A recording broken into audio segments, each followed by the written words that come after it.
আসন্ন ত্রয়োদশ জাতীয় সংসদ নির্বাচনকে ঘিরে রাজনৈতিক অঙ্গন এখন সরগরম। বাংলাদেশ জাতীয়তাবাদী দল বিএনপি ইতিমধ্যে 237 জন সম্ভাব্য প্রার্থীর নাম ঘোষণা করেছে, যেখানে এখনও 63টি আসন খালি রাখা হয়েছে। সেই তালিকায় নেই আলোচিত নেত্রী ও বিএনপির সহ আন্তর্জাতিক বিষয়ক সম্পাদক ব্যারিস্টার রুমিন ফারহানার প্রত্যাশিত ব্রাহ্মণবাড়িয়া 2 আসন।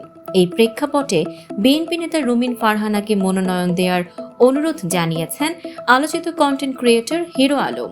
সোমবার সন্ধ্যায় ফেসবুকে এক পোস্টে তিনি লিখেছেন, বিএনপির দুঃসময়ের সাথী, ত্যাগী নেত্রী, স্বৈরাচারের জম, প্রতিবাদী কণ্ঠ রুমিন ফারহানা আপা। আমার উপর বারবার হামলা হলে বজ্রকণ্ঠে গণমাধ্যমে প্রতিবাদ করেছেন তিনি। হিরো আলম আরও লিখেছেন, বিএনপি থেকে মনোনয়ন পাওয়ার দৌড়ে সবার চেয়ে বহুগুণ এগিয়ে ছিলেন রুমিন ফারহানা আপা। তাকে নমিনেশন না দিয়ে বিএনপি অনেক বড় অবিচার করেছে, আমি এর তীব্র নিন্দা জানাচ্ছি। এরপর তিনি আহ্বান জানান বিএনপির ভারপ্রাপ্ত চেয়ারম্যান তারেক রহমানের প্রতি। লেখেন, আগামী দিনের দেশ গড়া নায়ক তারেক রহমান ভাইয়ের প্রতি অনুরোধ, বিষয়টি বিশেষভাবে বিবেচনা করুন।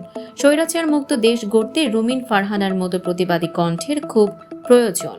হিরো আলমের এই পোস্ট সামাজিক যোগাযোগ মাধ্যমে ব্যাপক সাড়া ফেলেছে। অনেকেই তার বক্তব্যে সহমত প্রকাশ করেছেন। কেউ কেউ বলেছেন, রুমিন ফারহানার মতো নেত্রীর সংসদে থাকা দেশ ও দলের জন্য গুরুত্বপূর্ণ। দর্শক, সাম্প্রতিক ও চমকপ্রদ সব খবর পেতে ফলো করুন আমাদের ফেসবুক পেজ CB24 টিভি এবং সাবস্ক্রাইব করুন ইউটিউব চ্যানেল CB24 অফিসিয়াল।